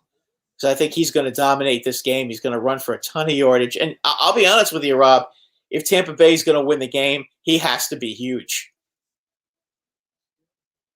Because it's not just. I agree with that. It's not just Brady being able to throw the ball down the field and that sort of thing. It's being able to wear out Kansas City's defense to a point where when Brady gets the ball in the beginning of the fourth quarter, that defense is cooked and they can score every time they get the ball. That's going to be the key. If they do that and they can wear Kansas City down, which they certainly have the ability to do, and they have the defense to hit Mahomes and to cause some turnovers, I think that you could see that happening. And, if God forbid they can piss off Kelsey and get him off his game, which we all know that can happen, maybe the Chiefs implode and Tampa Bay wins this game. I don't see the Chiefs imploding at all, but I mean, hopefully Tampa Bay is watching film this week and take notes on what not to do, because Buffalo had one of the worst game plans I've ever seen against a high-powered offense. I mean, they let Travis Kelce and Tyreek Hill beat them. Yeah, you got to just pick your poison and take one of them out of the game. Yeah, no, they played back too much and just let them catch the ball. I mean, that's the wrong thing to do. You just can't do that. They didn't blitz at all. No, but I'll say this though, Rob, about I think Arians is a much better coach than Buffalo's coach. Arians is a real smart coach. I mean, he is. And I think you're going to see just what a good coach he is, because you know what, he'll devise a game plan. Listen, he basically, I mean, more than anybody else, he did a hell of a job with that defense against Rodgers. I mean, Green Bay was scoring at will this year. They scored a ton of points, and they pretty much controlled the line of scrimmage and kept Rodgers at bay. I mean, the Packers were able to get back into the game, but you know what? Once it was 28-23, they couldn't do anything. I mean, when Tampa Bay said, "Okay, that's enough," that was it. I mean, I don't want to take anything away from Tampa Bay being here and the accomplishment of Tom Brady being in the Super Bowl at 43 years old, but I mean, the Packers choked that game away. I don't think it was necessarily choking the game away. I just think that their defense I think Tampa Bay's defense just came up big. I think it's nothing more than the fact that Green Bay's offensive line they had no answer. They had no answer for those two defensive ends. Brady threw 3 second-half interceptions. Green Bay could not capitalize. Nope, Green Bay had turnovers of their own. Look, Kansas City not going to turn the ball over. Patrick Mahomes not going to turn the ball over. If it happens once, I'll be shocked. It ain't happening twice. Maybe I'll give you one. It may not. Maybe it won't be Patrick Mahomes turning the ball over, but it'll be somebody turning the ball over. I can see one of the running backs turning the ball over. I mean, Hardman fumbled the punt in the AFC title game, so I guess that could happen. But Well, it's not just that. What about and I'm talking about Green Bay. Okay, Jones fumbled twice. Right. He choked.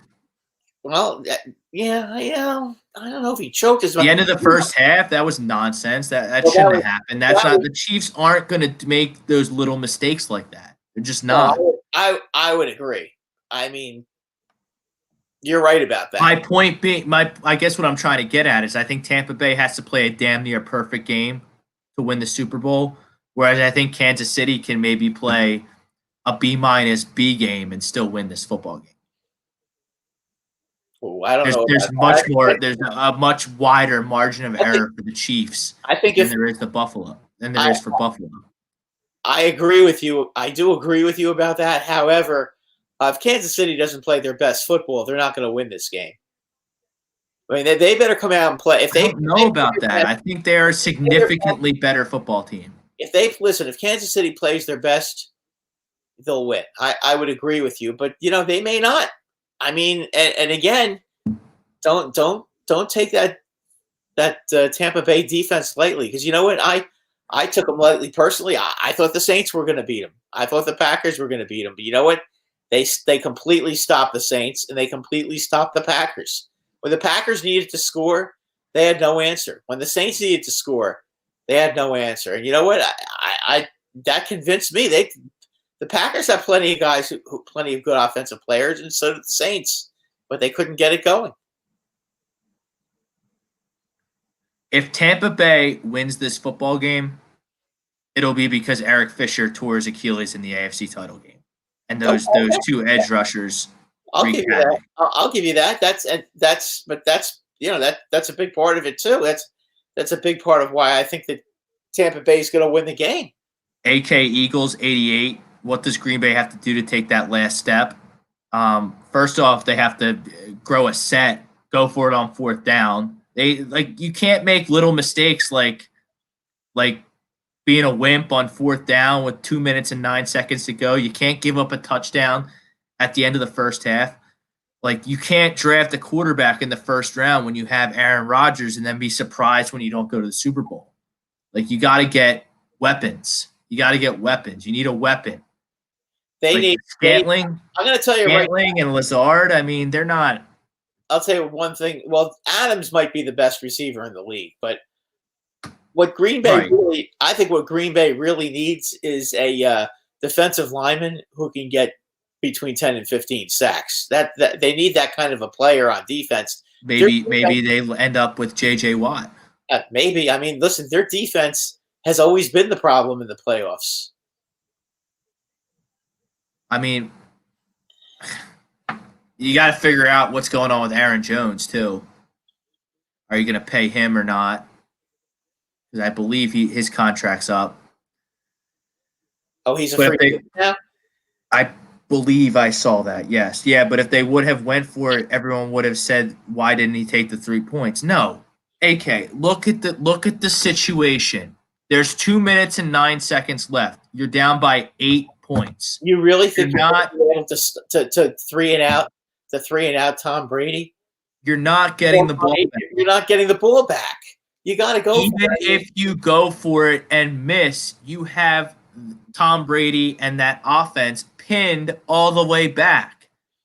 Exactly. You take the 3 point. You got a good kicker in Mason Crosby. He kicks it through the upright. Now you got to kick off. You give up 20 yards of field position or whatever it was. It's clear as day. You go for it. You have to go for it. And not only that, when you go for it, if you don't make it, okay, they have the ball at the 8-yard line. You're taking a lot of plays out of the Tampa Bay playbook. Because if they get the ball at the 25, when they get the ball at the 25-yard line, I mean, the whole playbook is basically open. When the ball is on the 8-yard line, the playbook can't completely be open because, listen, as much as we both love Tom Brady, he's not the most mobile guy in the world. And God forbid if they take a holding penalty or they do something to mess it up, or if they get sacked or if they fumble in the end zone, there's always that chance. Which is why they probably would be just running the ball and not throwing the ball.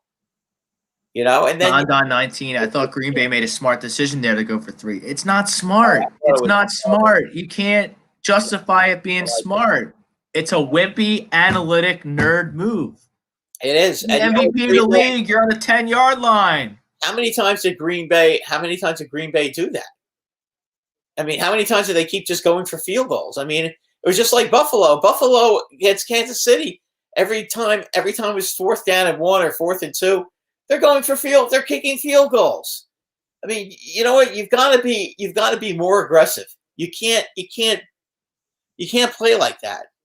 And not to mention, but when Tampa Bay played Green Bay during the season, Tampa Bay whooped them. I mean, they just crushed them. Brett, and just like Mike Greenberg. I mean, I like Mike Greenberg. He's one of the better mainstream guys that entertains me and gives me knowledge all at the same time. But it's not a lose-lose situation. If you go for it and miss and you lose 28-20, there's a billion different things in that game you can point to on why Green Bay lost that football game. Aaron Jones fumbled twice. Devontae Adams dropped a touchdown. They didn't cover Cameron Brate on his touchdown. I mean, how did they end up losing by 9? Because dumbass goes for a 2-pointer. LaFleur. I mean, come on. They lost by 5. Well, yeah, they were down. No, I'm thinking about the Buffalo game. They lost by 5, but they were down by 8. They would have been down by 7 had he not been going for 2-pointers. I mean, these guys have no clue when to go for 2 points and when to not go for 2 points. It amazes me. These guys are such smart guys, but they're so stupid when it comes to that 2-point conversion. It's analytic. They listen to the wrong people. Well, this is what happens when you listen to computer nerds. And again, you don't take the kickoff. You don't defer on the kickoff. You defer on the kickoff, and you give Tom Brady the ball on the opening drive, and of course he marches right down the field. You have Aaron freaking Rodgers take the goddamn ball and get the first score and set the tone for the game. I mean, I just cannot believe these teams. And you know what? These morons will do the same thing in the Super Bowl. Somebody will defer. I mean, seriously, if Tampa Bay wins the toss and they defer and they allow the Chiefs to get the ball first, are you kidding me? Rob, I agree with you. Green Bay should have went for it for the touchdown, but I'm happy they took the 3 and lost. I mean, he's a Lion fan. Of course, he's. It starts at the end of the first half when he let up that ridiculous touchdown. Yep. Aaron Jones fumbled the football twice. And the Packers defense didn't exactly bail them out. I mean, Brady throws those 3 interceptions in a row, and Tampa Bay's defense bailed them out. I mean, they stood tall, and they completely denied them. A few more props I wanted to get to before we move on to the Nolan Arenado trade and the disaster that is the New York Rangers. Touched on the Chiefs one. I like Tyreek Hill for MVP. I like Tyreek over 6.5 receptions. I like Tyreek Hill over 91.5 yards. I'm not touching any of the Travis Kelce props. 7.5. I think that's about right for his catches, and 97.5 yards. I think that's about right for his receiving yards. A couple Tom Brady props here. I'm going to go under 296.5 for his passing yards. Yeah, I would because I think for them to win, I think you're going to see Fournette carrying the load. See, I don't agree with you. I think Tom Brady, I kind of like the over 2.5 touchdowns for Tom Brady at plus 140. That's a pretty good price, and I think he might have a couple of short touchdown passes. He might, yeah. I don't think it's a given that with that receiving crew, that's always a chance. I do think you're going to see a lot of heavy lifting out of Fournette, though. But how do I know it's not going to be Ronald Jones? With Tampa Bay? Yeah. Because Fournette is a better running back. Mike Evans over 4.5 receptions. Oh, yeah, that's easy. I think that's an absolute steal. That's easy. What about Gronk? Gronk hasn't done anything. I would put – I don't have Gronk on here. Okay. All right. But, I mean, I'd be more willing to take Cameron Brate's over and on receiving yards and receptions than Gronk. Gronk hasn't done anything. Gronk's not the same dude. No, but he's still a target in the end zone. I get it. He's still there. And like the Gronk we're going to see in this Super Bowl compared to the Gronk we saw, say, in Super Bowl 52 against the Eagles, where just the Eagles had zero answers for him, it's night and day. Gronk's just not that player anymore. No. But he can still be a factor, especially down in the red zone.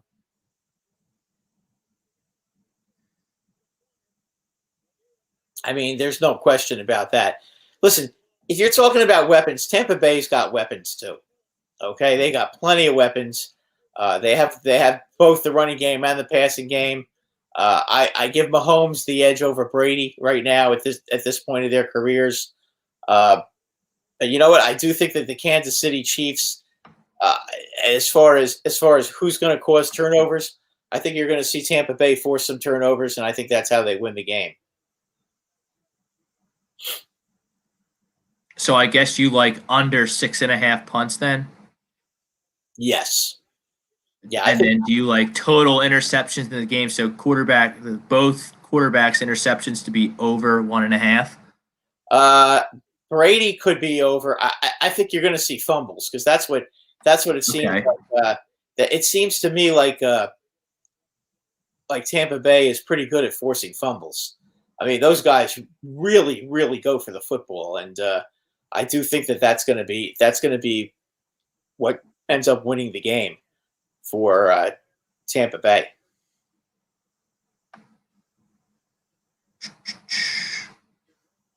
Yeah. Okay. So you have Tampa Bay 34-31. I love the under. That's at 56.5. That is high. I mean, I know my pick is high, but I think it's got to be that way if Tampa Bay is going to win the game because they're not going to. Nobody stops Kansas City. I am going to go 28-17 Chiefs. That's an under, right? Yeah. Yeah, that's an under. Yeah. I'll go with that. Okay. Brad, Nolan Arenado got traded to the St. Louis Cardinals. One of the more puzzling trades. I don't even understand how it happened. I don't understand why the Rockies would sign him to a lucrative 8-year deal and then trade him 1 year in. I don't know why trading the best, maybe outside of Mike Trout, Nolan Arenado might be the best position player in baseball. I don't understand why that happens. They don't get any top-notch prospects in return. He's certainly one of the top 5. I mean, he defers money. I don't understand this. I mean, the Cardinals, they're stealing because now you got Goldschmidt and Arenado in the middle of your lineup, and that's quite lethal. You got Edmund to lead off, and then you have Goldschmidt batting second and Arenado batting third. I mean, that's man. I mean, if they happen to if they have a DH in the National League, okay, and the Cardinals get a good DH to bat at the bottom of the order, you know, and they can get on base. I mean, and then you have Edmund and then Goldschmidt and Arenado batting second and third. Holy smokes, they're going to be tough to beat. I don't think that division's all that great either. Yeah, so, but I think the Cardinals are prohibitive favorites now. Big time favorites because Milwaukee. I'm not a fan of Milwaukee at all. No, I don't think the Cubs. Chicago won by 3 games last year, and now they are. You know, I think Arenado is certainly worth 3 games, and considering the I'm not a Cubs guy. I pick the Reds every year, but they suck every year. Yeah, they couldn't hit at the end of the year. So there's another team there. Oh, the Pirates. The Pirates are an absolute. They're a train wreck. Yeah, the Pirates are going to lose 100 games. I mean, I don't know how many games they're going to end up playing, but they're going to end up getting losing 100 games if it's 162 games. Heck, they might lose 100 games if it's a 154 game schedule this year. So but even if because you got DeYoung is a good player at shortstop. He's a stick. He's pretty steady. I think he'll be their number 5 hitter. It's not that great of a team past Goldschmidt and Arenado, but they're far better than. But they're beasts, and they're going to be very, very tough to contend with. In terms of that division, but I don't think they're going to win the world. Like they're not as good as Los Angeles or San Diego. No, I'm not saying they are, but in that division, I think that they're hands down the best team in that division now. I mean, and I don't understand the Rockies. I know that their farm system stinks. I get that. Okay, and they didn't get anybody. But I mean, if you're trading Nolan Arenado, okay, you have to get back some really good prospects. I mean, you can't. I mean, it seems to me that was more of a salary dump than anything else. Now they have money to. I mean, if you're a Rocky fan right now, you got to be sitting there saying, "What did they just do?" And we're giving them $50 million to boot. That's the part I don't understand. I mean, hey, you want the best third baseman? You pay him. You figure it out. Yeah, I mean, especially if they're not getting anything for him. I mean, if you're giving them all that money, you got to get some of their top prospects. In Colorado, I mean, they still have Charlie Blackmon, who I love. He's a good player. Trevor Story's a pretty good player. I mean, Brendan Rodgers, he was a hot shot prospect for a while. I mean, he's not any good. Carrot Hampson, I mean. Maybe they just financially they couldn't afford him. Maybe they're throwing $50 million to. I know, but I mean, what was that contract? $280 million total. I think so, yeah. I mean, he does have an opt out after next season. I mean, they could have just, if he could have just opted out if he wanted to get traded, and then sign a new contract. Arenado and no pitching. Like I don't understand this. I don't understand it at all. Yeah, I mean, I understand it for St. Louis. I mean, it's. Oh, I agree, but this is a trade where I look at it on the finish. It's like when the Yankees got Stanton. I mean, the Yankees basically. That wasn't this bad. No, because they. I know you're not an NBA guy, but Chris Paul, he got traded from the New Orleans. I think they were the Pelicans then. They might have been the Hornets, whatever they were. I think it was 2007. The Lakers worked out a trade for Chris Paul to put Chris Paul with Kobe Bryant. They got vetoed by the league. I remember that. Which I'm totally against the league meddling in team affairs, but. Honestly, looking at this trade, this might be not that Manfred would have the stones to ever do this, but this is one where you say, yeah, we got to rework this thing and make it a little better. I'm not going to do that because you know what, the St. Louis Cardinals are one of America's teams, if you know what I mean. They're like they're kind of like the them and the Giants. And the Dodgers are like the National League's teams, Like even this trade for the Players Union, like this sets a dangerous precedent for the Players Union as well because he's deferring a lot of money. He must have really wanted to get out of there and forced his hand. Yeah, but if you really want to get out, I mean, I guess I understand why you signed the $280 million contract. It's a $280 million contract. How do you say no to that? And I guess he probably doesn't plan to opt out either, because it's too much money to opt out. He would just get a new $280 million deal. Maybe he's a better player than Bryce Harper at $333 million. Yeah, I would agree with that. Best offensive and best defensive third baseman in baseball. Oh, at third base, without question. You got to look at it based on, right? Yeah, I mean, if you're talking about the best offensive players in baseball, I mean, I think Betts might be a little bit better than him.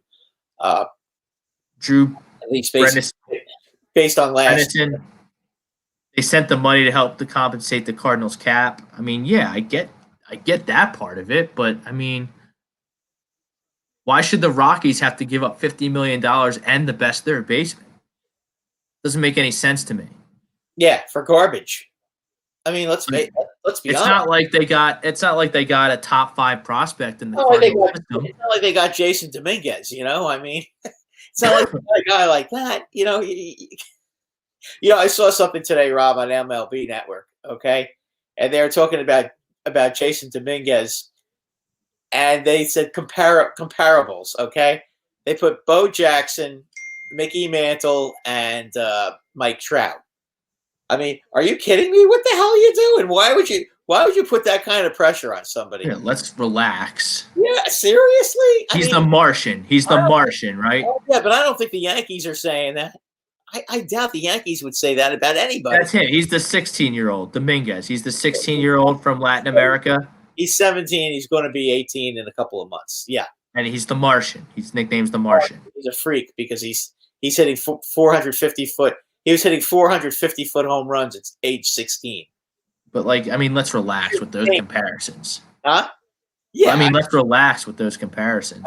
Listen, if you're going to say he might be the next Aaron Judge, okay, I'll buy that. If you're 16 years old, and you can hit a baseball 450 feet, you would have to say that at 18 he might be able to hit the ball further. But you don't have to hit the ball 450 feet. A 400-foot shot will suffice in most ballparks these days.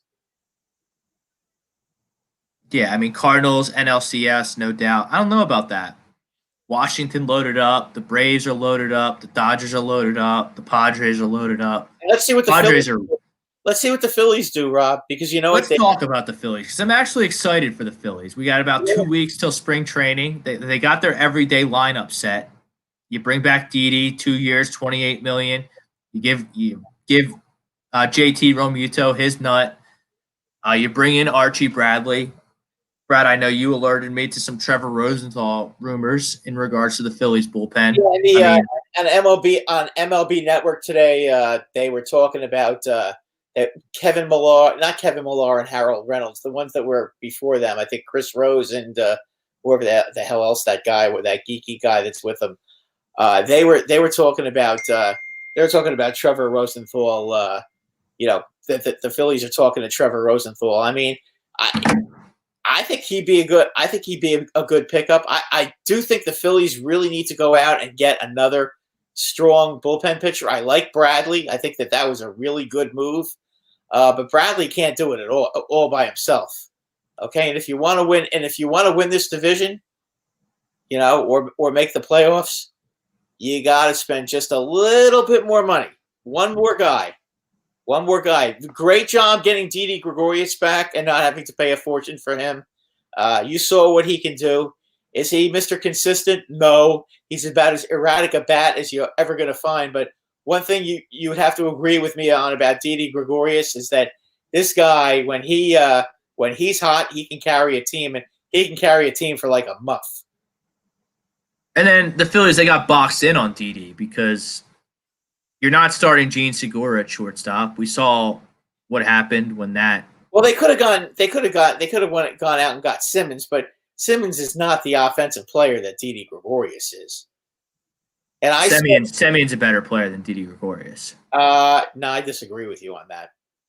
When has Semien had one really good year? Didi has had several years of hitting over 20 home runs, and you know what? In the clutch, in the playoffs, have you seen Didi's numbers? Because you should look at some of his numbers as a Yankee. Yeah, hopefully that we can get him there so that he can show the Philadelphia fans that those are big. I can name you 2 huge home runs that he hit for the Yankees. If you remember when the Yankees made the playoffs in 2017, okay, when they first went on this run, okay, they played Minnesota, and they got behind early 3-0 in the first inning because Severino couldn't get anybody out, okay? Who hit a 3-run home run to tie up that game in the first inning and basically tell Minnesota, okay, you had your fun, you're done. Okay, that was Didi Gregorius that did that. Game 5 against Cleveland in that same season, Game 5 against Cleveland, who hit 2 home runs against Corey Kluber in the playoffs in Game 5 to win that series? I'm going to say Didi Gregorius. That's correct. And all right, you sold me. That's the kind of listen. I know I'm being a little I'm being a favorite, but he's not a Yankee anymore. I don't get anything out of saying that he right now. I think he's a better defensive shortstop than Gleyber Torres. I don't think he's a better. Gleyber Torres, he's kind of a butcher. But Gleyber Torres. I mean, Didi's never hit 38 home runs either. So, I mean, if Gleyber Torres. I don't know what happened last year, but I would imagine last year was an aberration because he's only 23 years old. Hopefully he's not Starling Castro, because that kind of happened with Starling Castro. But, no.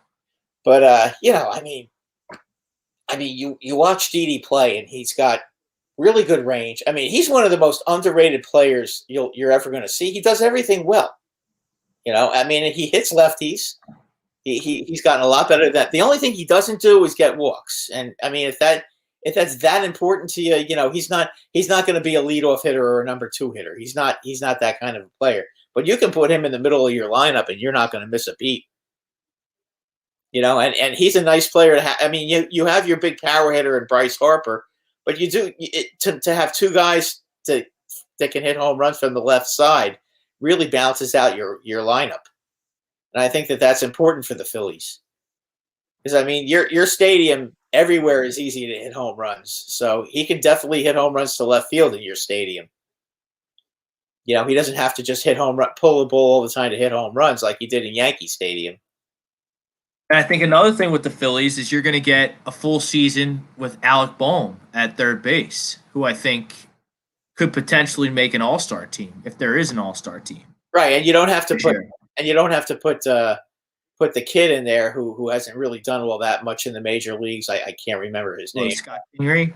Huh? Scott Kingery, yeah.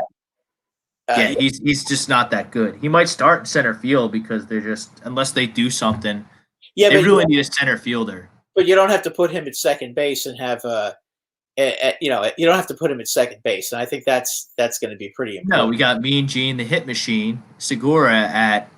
That's a perfect position for him. I mean, they're going to be solid defensively, and they're going to be pretty good offensively, but they still need one more starting pitcher, and they still need a closer who you can go out and basically take your hat off and light your cigar when he comes into the game. And right now you don't have that. And listen, neither do the Braves for that matter. But all right, we got to get out of here for the new show here in a few minutes. But one hot stove move that just has me scratching my head. Why is Eddie Rosario not on the Twins anymore? He goes to a division rival. Eddie Rosario, he's a good player, no?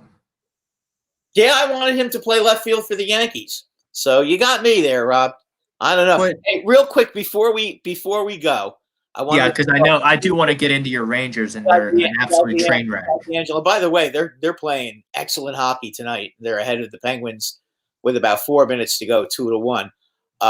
Tony DeAngelo, who had 53 points last year as a defenseman, gets cut because supposedly there is no bigger prick in the NHL than Tony DeAngelo. This is what I'm reading, basically. He gets into a fight with the goalie Grigoriev on Saturday night on the way to the locker room. And then Chris Kreider comes in and breaks it up, and then he's taking swings at Chris Kreider, and then Chris Kreider knocks him on his ass, which you would expect because Chris Kreider could probably beat him up with one hand tied behind his back. Tony is half his size. But what are you thinking? Why are you swinging? Why are you taking First of all, why are you fighting with the goalie? That's number one. And number two, why, of all people to take a swing at, would you do that with Chris Kreider? I mean, Chris Kreider's been on the Rangers longer than anybody, and they just signed him to a long-term contract. I mean, he's going to go down. He could end up with a banner in the Garden by the end of his career. And you're doing that, and you don't expect to get cut. I mean, I was angry as hell that they cut him, but you know what? After hearing all this stupidity, I mean, come on. The hell is wrong with this guy? Now he's going to probably get sent home, and he's going to end up getting traded for nothing, which really kind of sucks. But I mean, look, tonight tonight the Rangers have done a nice job keeping the Penguins off the board. The Penguins only have one goal, and they played well defensively tonight. So I mean, it is what it is. But Tony DeAngelo, who had 53 points as a defenseman, actually got 2 votes for a Norris Trophy, is now cut, and he is going to end up, from what I understand, he's going to get sent home, and he's going to be sitting on his ass in Sewell, trying to figure out what the hell he's going to do with the rest of his life unless somebody else picks him up. And this is the first time for him. He's this big a pain in the ass, he is. In public. What do you think he's like behind the scenes? Oh, can you imagine? I mean, listen, and I mean, this shouldn't have anything to do with it, but wearing that MAGA hat is not going to help him. Okay, because unfortunately, there's a lot of people who don't like Trump, and I don't want to get into politics, but he's still on this kick with the liberals and all this other crap, and he's still what he does, he baits the guys supposedly in the locker room with all this crap, and Quinn just doesn't want to hear it anymore. And you know what? Just think about this, Rob, to cut a guy who got 53 points as a defenseman last year, okay? How big an asshole must this guy be? Huge. But as far as the politics go, LeBron can advance his political agenda because he's LeBron, because he's having a monster season. He's one of the greatest basketball players of all time. Best Tony DeAngelo is not good enough to wear a MAGA hat and advance his political agenda through sports. He's just not good enough. And hockey, all due respect to the sport of hockey, I guess maybe if a guy like Crosby wanted to advance a political agenda. That's Crosby. That's different. Right. But there's very, very few hockey players that can get away with that. Well, yeah, most hockey players don't even give a shit. Most hockey players are busy playing the game. They're not worried about marketing themselves all the time. Apparently Tony was too much of a me player, so I don't know. But you got a bunch of young kids there too. Well, yeah, that's the other problem. It's not like you got veterans who can control things. I mean, Kreider decided to be the adult in the room, and then he goes and takes a swing at Kreider, which it perplexes me as to why you would get yourself that crazy. I mean, listen, you can't get into fights in the locker room, and that happens once in a while. That's going to happen. That happens with a lot of pro teams. But the fact that you would fight the guy in the hallway and not even get to the locker room, and you get into a fight, so that way everybody in the media sees it. The whole world has to see it. You embarrassed the Rangers doing that. You know what? The Rangers are having enough problems right now, losing all these heartbreaking games. The last thing they need is some asshole pulling a stunt like that, and then ending up having to explain themselves when they shouldn't be. I mean, it's just flat out ridiculous. I mean, you've got a lot of good young players on this team, and to be honest with you, Rob, if their goaltending was up to par this year, they would have one loss right now. They've been losing games every night because of their goaltending. Now, the goal that Shesterkin gave up tonight was not his fault. I mean, Keandre Miller gave away the puck right in front of the net, and the guy slammed it home. I mean, you can't blame him for that. But every night it's 30-foot shots, 40-foot shots that are wrist shots that are getting through these goalies, goals from impossible angles that are getting in. That just can't happen. You can't win games in the NHL. Not in our division playing. No, because the East is it's an unforgiving it's a beastly division, and it's going to be very hard for anyone, even the best teams, to sustain winning streaks. I was very surprised. I didn't think the Flyers had it in them to sweep a gritty team like the Islanders. I was very impressed with that sweep over the weekend by the Flyers.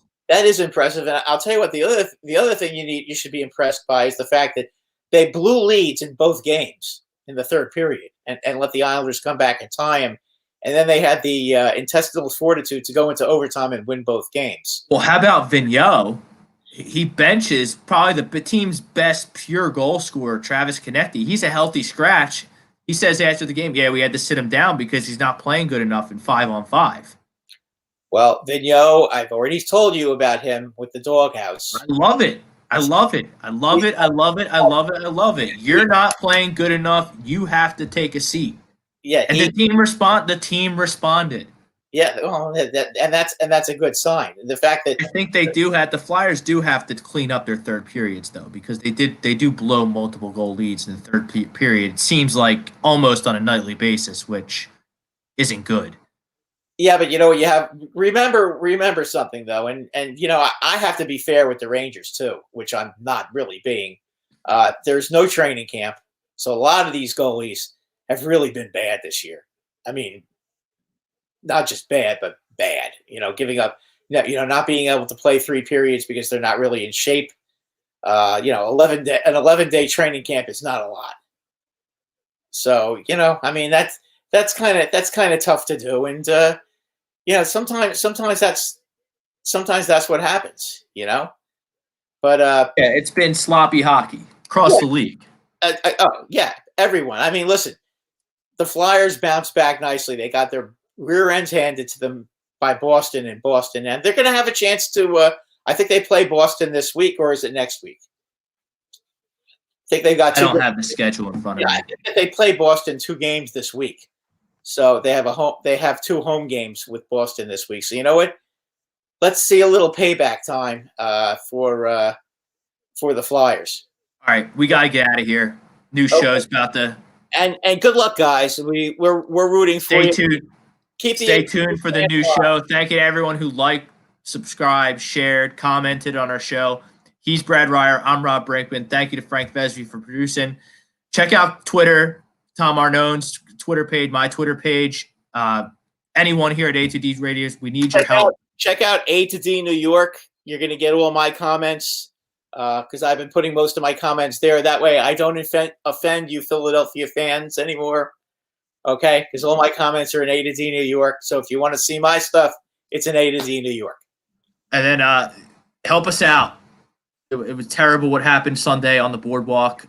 Donate to the GoFundMe page. You donate $1, donate $5. I gave $25. Anything you can do is going to help. We'd really appreciate it. Until next Monday, peace out, everybody.